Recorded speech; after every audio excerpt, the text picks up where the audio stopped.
Hey everybody, welcome back.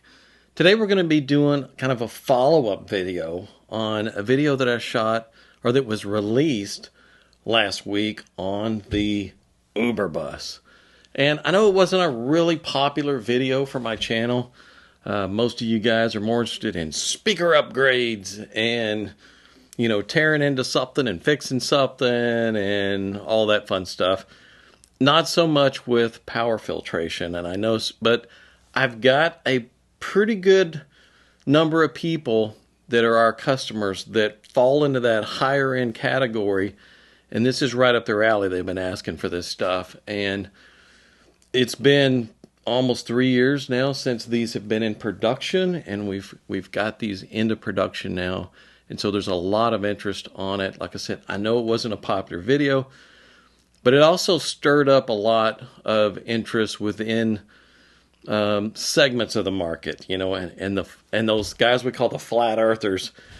Their panties are in such a wad anytime I talk about anything that is in any way subjective, and I start talking about how things sound.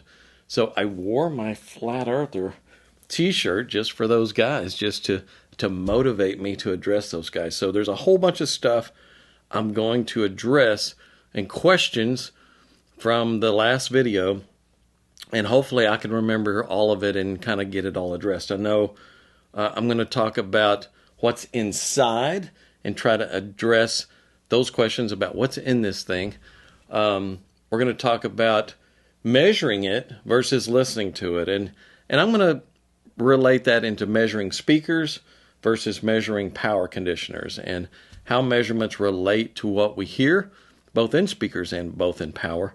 So that's going to lead into really science versus no science. Like what is real science involved in doing this stuff? How do we really determine a definitive answer on this thing? I'm also going to talk about sending these out for review. I've had several questions about reviewing these things. I'm going to have to address the guys over at Audio Science Theories, because there's been some questions about what's going on there from those guys, and they've asked for one. I'm going to address that whole situation, and then I'm going to try to wrap up with availability. So I hope I got all of that straight, and I can remember to go through all of those points and wrap this stuff up. So I had quite a few guys saying, hey, show us inside, show us what's inside. We want to see what's inside this thing, just like you do with speakers.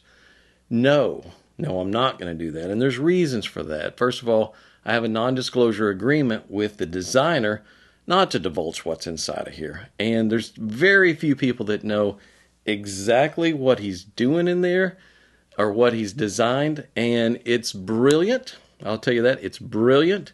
It's somewhat simplistic in some ways, but it's brilliant in how it works. And I can't believe other companies haven't thought to even try this kind of thing. Is it something that's patentable? Well, maybe it is, but there's reasons in this industry that we don't patent things when it gives us a competitive advantage. As soon as that patent is published, it's only as good as your ability to fight it. That means next month over in another country on the other side of the world, they're manufacturing these things based on the patent drawings and all the information there. It's like giving them everything for free, and then it's almost impossible to try and fight that because you don't even know where they are, country to country. It's hard to fight that stuff. It just doesn't make any sense anymore. And there's just a lot of things that it's better to conceal than to patent. And this is one of those things. Even if you order this thing thinking, well, I'm just going to take it apart and see what's inside. Well, good luck with that, because once this thing is assembled, it is completely potted and filled with material that makes it very difficult to figure out what's going on in there. Once you take this thing back apart, you take the plugs off the ends, all you're going to see is the wires sticking up out of this thing where that hooks to the connector. So it's pretty well protected, and the designer of this thing has done a fantastic job with every aspect of this thing. So let's then talk about measuring versus listening. And I know some of those same guys are saying, let's see some measurements. Let's see some measurements on this thing. What does it measure like? Not relevant in this case, and I'm going to explain why. Yes, it has been measured. I'm going to sum the whole thing up very, very simply for everyone, it reduces noise. That's what it does. It reduces noise, and it's been shown to reduce a significant amount of noise on the electrical lines. Now, is that important versus listening? We're going to talk about measuring versus listening. It doesn't matter how great it measures. If it doesn't have an audible improvement, notice audible improvement, it doesn't matter. Doesn't matter how great it measures. If it still does nothing, it does nothing. If it makes a significant improvement in the way it sounds, it doesn't matter how it measures. Because in the end, what we're striving for is audible improvements. I want to be able to provide products to my customers to where they implement those and they think, wow, this allows me to appreciate the reproduction of audio more than ever before. That's what we're shooting for. That's the whole thing. And it's different with speakers in that there's a lot of ways we can measure a speaker and we can show an audible difference in the measurements. For instance, I'll measure a clip speaker or something, and the tweeter level is 4 dB louder than the woofers. Well, we know that that is going to be audible. Does that tell us how it sounds? No, it really doesn't tell you how it sounds. It tells you an attribute about that. How about if the drivers are out of phase? Is that an audible problem? Is that an error in the design that's going to cause something that we hear? Absolutely. You can hear when things are out of time, especially if you're used to hearing things that are really time and phase coherent and you're used to where things are arriving in the sound stage, and suddenly you listen to a speaker that screws that up. You notice it immediately. It's like, yeah, that is something we can measure. We know it has an audible effect. Does that tell you how the speaker sounds in as a whole? No, it doesn't. Same way with stored energy or ringing. I look at a spectral decay and we see ringing in a certain area. 1 kHz, big long trail of energy there that it didn't dissipate. Or there's port noise coming out of a front port and there's a huge decay from that. Is that audible? Yes, it's audible. You know, I can see it and I know what the result is going to be. Now, why is that? And I ask why is that for a reason. Does that mean that every time I measure a tweeter 4 dB louder than the rest of the speaker, do I need to go listen to it to confirm that? No, I don't. I don't need to listen to confirm because I've done that a whole bunch of times. When we look at something and we see drivers out of phase, I know what that's going to sound like. When I measure something and we see huge ringing going on and we see it in the spectral decay, I know what that's going to sound like because I have listened to that. I've listened to that hundreds of times, and we've definitively made a conclusion that we know what that's going to sound like. So I don't have to do it every single time. When I look at a speaker's crossover and I see cheesy parts inside, electrolytic caps, little iron core inductors, little sandcast resistors, a bunch of ferrous material in the signal path, I don't have to go and do an A-B comparison of higher quality parts every single time to know what that difference is going to be. I have done that. I've done the homework. I know from experience. So I can equate some measurements to how something's going to sound, but those measurements are still tools in helping with the design, helping fix problems. They're tools. It never tells you how something's going to sound. For instance, and I've showed you guys before where we can take a crossover that I've designed for a speaker, like the studio monitors back here behind me. We've done exterior crossovers or external crossovers for that model to where we've got different crossovers that we can use and listen to where all of the values are the same. And it measures exactly the same with all 3 crossovers, but it sounds completely different because the parts quality's different or different type of material in the parts. And there's very different sonic attributes to all that stuff. You're not going to know unless you actually listen. That's the whole point of this. This whole science behind this should work its way up to confirming an audible improvement or an audible difference or not. Because if it doesn't if you can't confirm it with audio comparisons, it doesn't make any difference how it measures. Because in the end, it doesn't matter how it measures. It matters how it sounds, because that's what this whole hobby is about. It's about how things sound.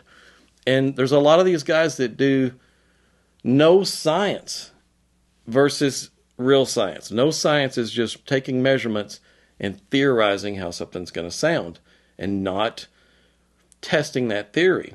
Real science is forming a theory or forming a hypothesis that a certain thing is going to have an effect in a certain way, and then you have to follow up and do listening comparisons to determine if that theory was correct or not. So you can't just theorize a result. Same way with doing reviews.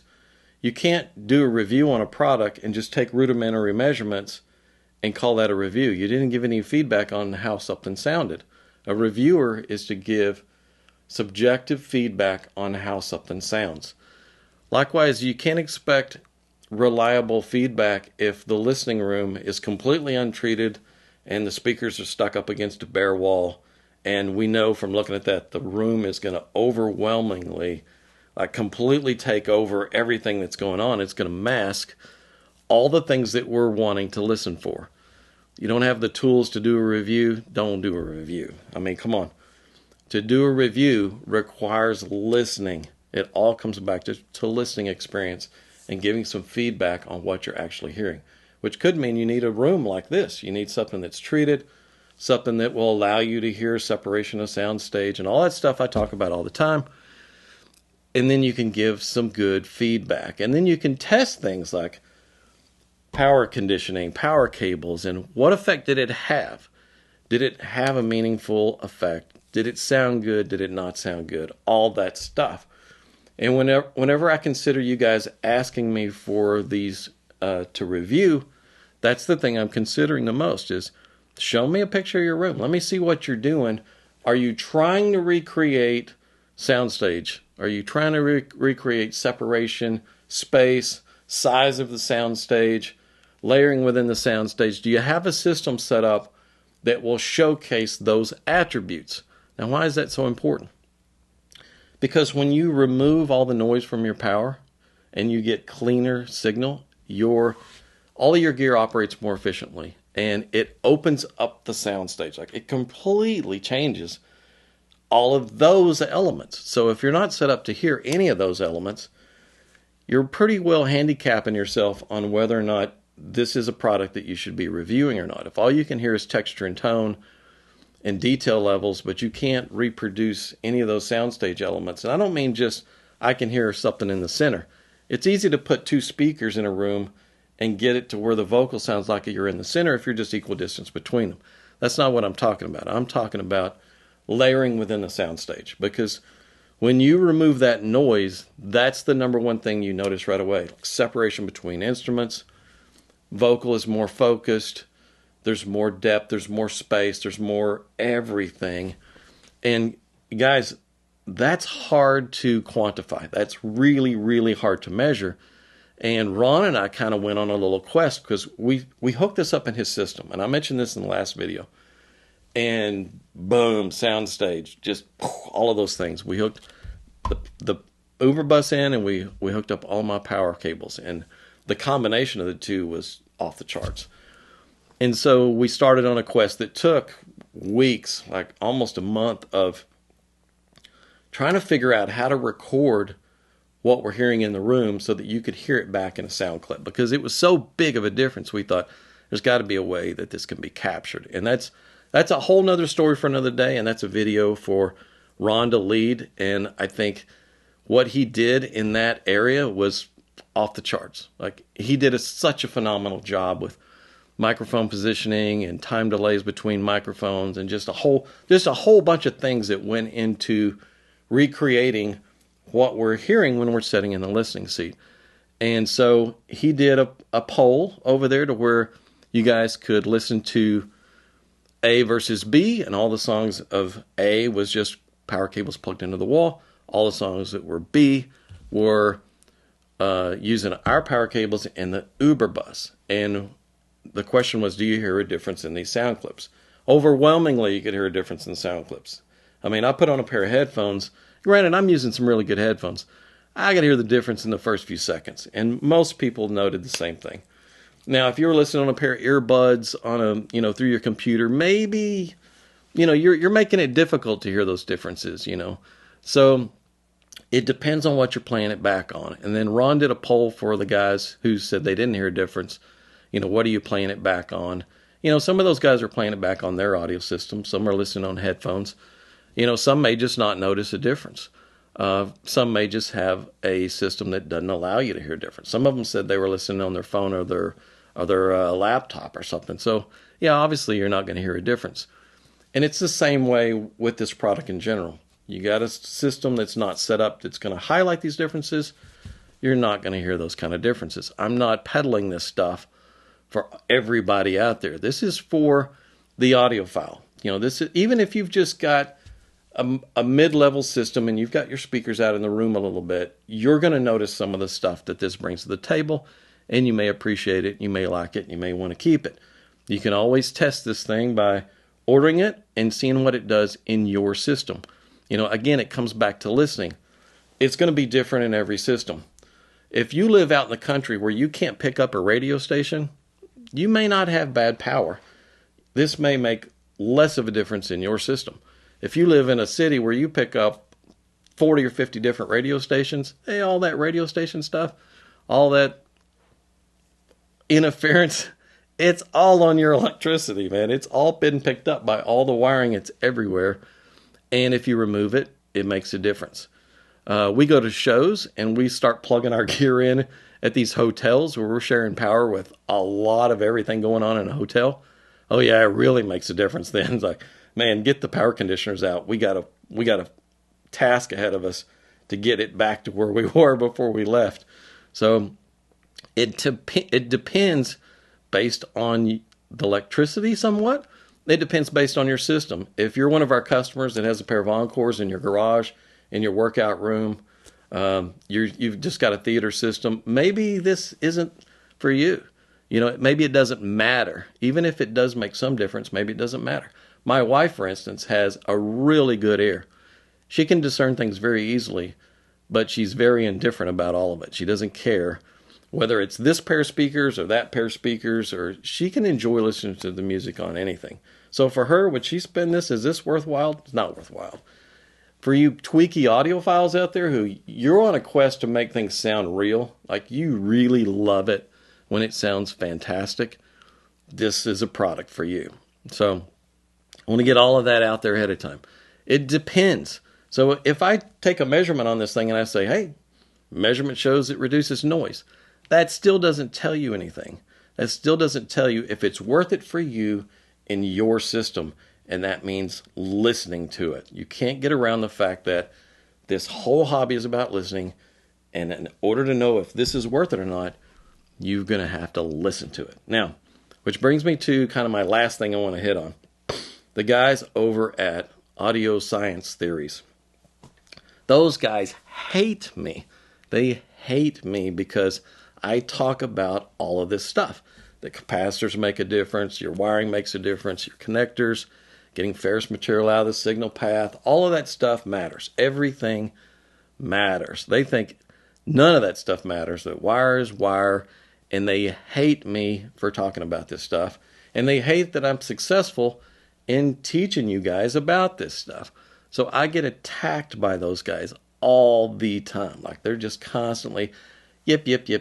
Now, I don't pay them much attention because they're like this much of the market versus the rest of the market that knows and accepts that this stuff all matters. So I don't really pay them that much attention. But when I do a video on an Uber bus, it seems like those guys just crawl out of the woodwork and here they come. And something's happened that makes me want to address this just a little bit.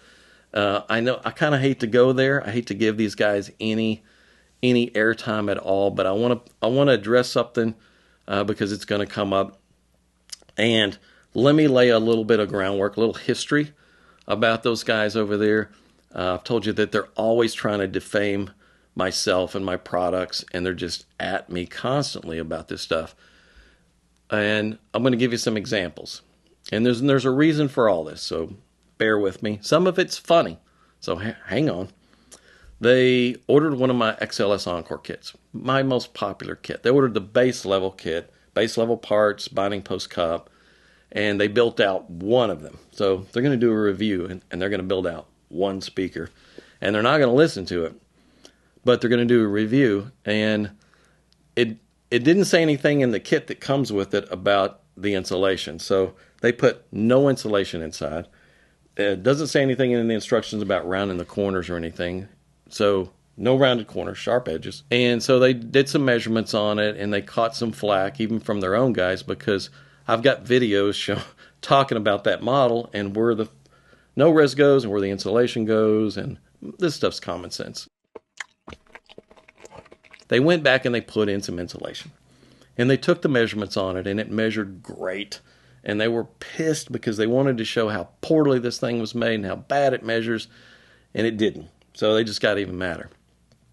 They did everything they could to make it measure poorly, and it still measured really well. And then they got a hold of my little LGK 2.0 model, which is the little LGKs are a little 3-inch wideband driver that we use in the LGK series, and it's the heart of the new speakers we're launching, the Alley and the Maddie, using that wideband driver, and those things sound phenomenal. One of the best sounding wideband drivers in the industry. These things sound fantastic. Well, the desktop model is just the little 3-incher in a little ported box by itself. Now, it's meant to be put on a desktop and with you sitting right in front of it. It's not meant to handle a lot of power. We rate it to 10 watts. Now, if you're sitting right in front of it, they're 85 dB each, and you've got two of them playing, you're at 88 dB, and if you bump that to 2 watts, you're at 91 dB. Come on, that's plenty loud enough because you're sitting right in front of them. So, in fact, you're less than a meter, so it could even be louder than that. I'm giving it 1 watt, 1 meter SPL ratings. So, you can only hit it with just so much power. If you hit it with more power than that, you're just going to overdrive it. It's just a 3-inch driver with a 1 millimeter X-Max, so it's really easy to overdrive these things. And we recommend that if you're going to play them louder than that, filter the bottom end off them. And I've filtered the bottom end off them, put them in this room, actually, with servo subs and blended it all in, and they're phenomenal sounding. I mean, beautiful sounding. So what did they do? Well, Amir got a hold of it and said, these things are horrible. They distort badly. Listen to this. And just overdrove it. Like, just put too much power into it. I'm only your plaything. Overdrove it.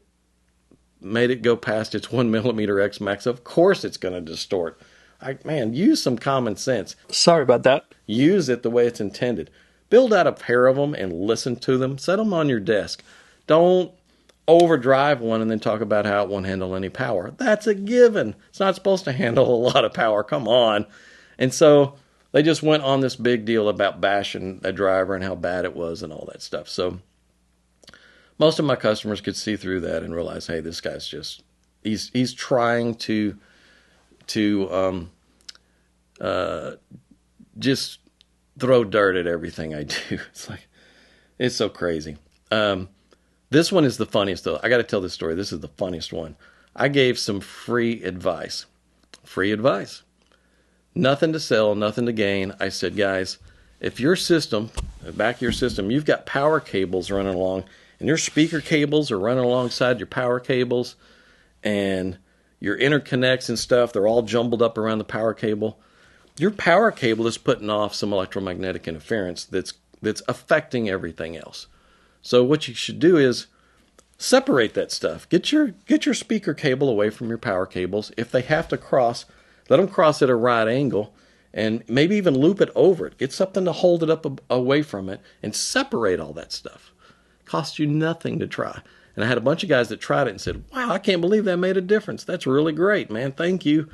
And, of course, it's common sense. Anyone running digital, whether it's for video or it's for computers, Ethernet cables, you're running that stuff through your attic, you never run a digital cable right alongside your power cables in the, your power lines in the attic. You don't want them side by side because it'll affect the digital signal. that's common sense. Everyone knows that.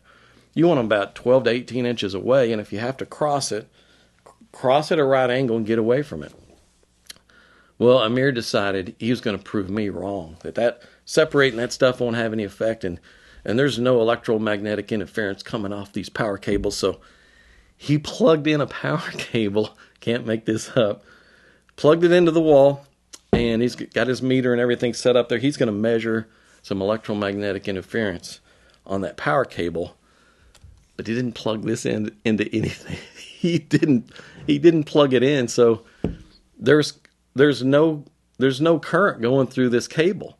So with no current going through this cable, he's trying to prove that there's no electromagnetic interference from a cable that's not plugged in. Sorry about that. So that whole thing went around the audio community like a hilarious meme of some kind, and it went through all the emails and everything, and everyone was laughing about that for weeks.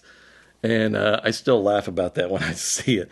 But he wanted to prove me wrong so badly, he was willing to measure it completely wrong. I don't know if he thought that his viewers wouldn't know the difference, or he just didn't know the difference, but that was hilarious. And then he followed it up by ordering one of our power cables. And we saw it come in, and I thought, I wonder if I should put a note in there and tell him that this end has to be plugged into something in order for it to work. But I thought, no, that's tacky. I won't do that. I'll be nice. We'll just send it out. Because if he's going to measure this thing, he's going to realize it does reduce noise. And the geometry of this and the way it's made is lower capacitance, higher inductance. The inductance will create resistance at high frequency, and while the lower capacitance reduces resistance at a lower frequency. And it's a big gauge, so it can flow a lot of current while also acting as a filter to all that higher frequency signal. So I thought, well, if he's going to measure it in any way, he's going to see that. It's like, I'll just send it out. I don't care. He's going to bash it. And sure enough, he measured it in a lot of ways that didn't make any difference. Tried to use it as an interconnect, which was really crazy. And he actually did some noise measurements on it. And the measurements showed significantly lower noise coming through this cable as to the other power cables that he tested along with it. I thought, okay. But then he said, well, all this noise is below the threshold of human ability to hear any of that, so it doesn't really matter. So this is all just a bunch of, doesn't make any difference. And I thought, well, when you really want to hear the difference in this stuff, first of all, you have to set up a system, and you have to be able to recreate the things that it's bringing to the table, and you actually have to listen to it. So it's like, he knows I'm going to hit him on the fact that you're not listening to it. That's not really a review. You're not telling me, how did this thing sound compared to these other cables? And you don't have a system set up to recreate that. But he wanted to check that off, so he plugged it into a little desktop DAC or something, and he listened to it on earbuds. I can't make this up. He listened to it on earbuds and said he thought he could hear a difference there for a minute, but really, after repeating it, he heard no difference. It was the same. So, just wanted to bash me and talked about how in order to try it, he had to pay the shipping in order to try it. I mean, everything was a negative. And he even did some recordings of what he recorded out of his little contraption there. And it said, here, you can hear it. Now you listen to it. And of course, he recorded that. So now he's got the noise from his recorder and digitizing that. So now he's got a digital file that then is being converted again. And then it's being compressed into a YouTube file. And he's trying to show how there's no difference. Obviously, you're not going to hear a difference trying to compare something in that format. And it was just hilarious. It was just funny. Okay, so why go through all of this and establish this track record of dealing with Amir? Well, Amir ordered an Uber bus. Yep, he ordered one, and I'm thinking, okay, well, we know how this is going to turn out. He's just going to try to defraud this product and defame my company. And that's his whole point of his whole site, is to go after companies who actually produce products like this. So I thought, well, maybe I should just set up a video and walk Amir through how to set up an audio system, like something like this, to where he can listen to what this product is doing and actually give some feedback. And I thought, nah, he's not going to do that. He's never going to do that. Not going to set anything up and listen to it. So I'm thinking, what a waste of time. What a total waste of time. So I'm not going to send him one. Amir, I'm just going to give you a refund. You don't need it. You're not going to actually test it in any meaningful way. You're not going to listen to it. We know what your goal is. And no, I'm not afraid that you're going to measure it and show that it doesn't do anything. We've already measured it many times. Then we know exactly what it does. And then it lowers noise floor. And all of our customers that get these things, and all the customers that have been ordering these things for the last 15 or 20 years, and this has been through several revisions.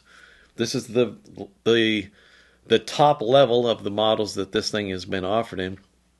And everybody says the same thing. In fact, I've already got feedback from customers. You can see that feedback on our website. That's our first customer that we've actually sent one out to. He hadn't even burned it in yet. He's already plugged it in and thought, oh boy, this really made a difference in all these areas. And so we know what's going to happen if you set it up and you listen to it in a proper system. So no, we're not afraid for it to be measured. Anybody out there that wants to measure it, knock yourself out. It's been measured before. We know what it does. So last thing, availability. Like I said, we had 10 of these built and on hand and ready to ship, and we had 10 more in queue kind of coming right behind them. We thought, okay, we're set for a launch. We were not. Like, those things all sold out. So we are now behind the 8 ball a little bit here. We're trying to make these things as fast as possible. And for some of you guys, you ordered a bunch of these, or a bunch of people ordered them, and we sent out a blanket email to everyone, kind of blind CC'd everybody on it and said, you know, we're making these as fast as we can, and as soon as we get them built and tested, we'll get it out to you. So hang in there. We've got more coming this week, and then more coming the week after that. We're getting them going. So hang in there, and we're going to get everybody their units out. And then once we get everybody's units out and we actually have stock, I'll start considering some of the requests that I've had for review and things like that. So that's it for this long-winded video. If you've stuck with me through all of this, I really appreciate it. And I hope you got a little something out of it and learned something about the product, about GR Research. And if you hadn't hit the subscribe button, please do. We're trying to get those subscribers up. Try to hit 100,000 coming up next year. Any help there would be appreciated. We'll see you guys in the next video.